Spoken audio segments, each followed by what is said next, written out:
Selamat pagi Indonesia. Anda menyaksikan seputar Bali terkini pukul 9 WITA bersama saya Pratnya Wiguna. Ancaman radikalisme di berbagai wilayah di Indonesia kini sudah merambah hingga ke ruang-ruang keluarga. Tidak hanya orang tua, remaja pun sangat rentan terhadap paham radikalisme.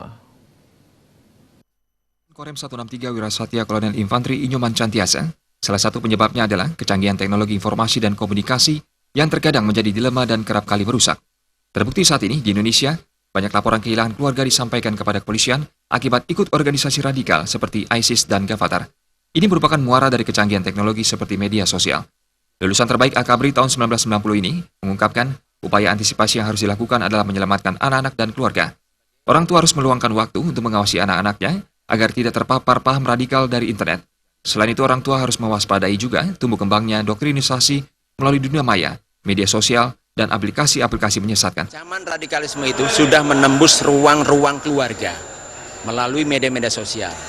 Banyak keluarga, banyak saudara kita yang kehilangan keluarganya. Contoh kemarin ada seorang dokter, ya, istrinya meninggalkan keluarga. Istrinya tidak pernah keluar, hanya bergaul melalui media sosial. Nah, di sanalah akhirnya istrinya ini meninggalkan keluarganya karena dia terpengaruh oleh ajaran-ajaran radikalisme.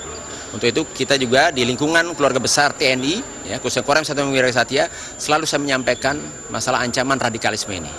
Marilah kita berikan pendidikan, pengajaran, pemahaman agama yang benar, baik agama Hindu, agama Islam, agama Kristen, ya, agama Buddha dan sebagainya. Yang kedua, kita sebagai orang tua harus luangkan waktu kita kepada anak-anak kita.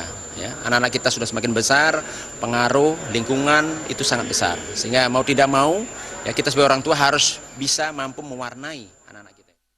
Nyoman Cantiasa menambahkan, semua pihak harus fokus terhadap pembinaan generasi muda, menginvestasikan waktu dan dana bagi mereka, memberikan ruang-ruang publik untuk berkreativitas, fasilitas bermain, berolahraga, berkesenian, maupun menyalurkan bakatnya sehingga tidak asik di dunia maya.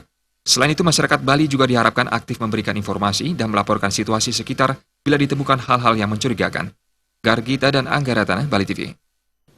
Ya, kami akan kembali 1 jam mendatang. Selamat pagi dan sampai jumpa.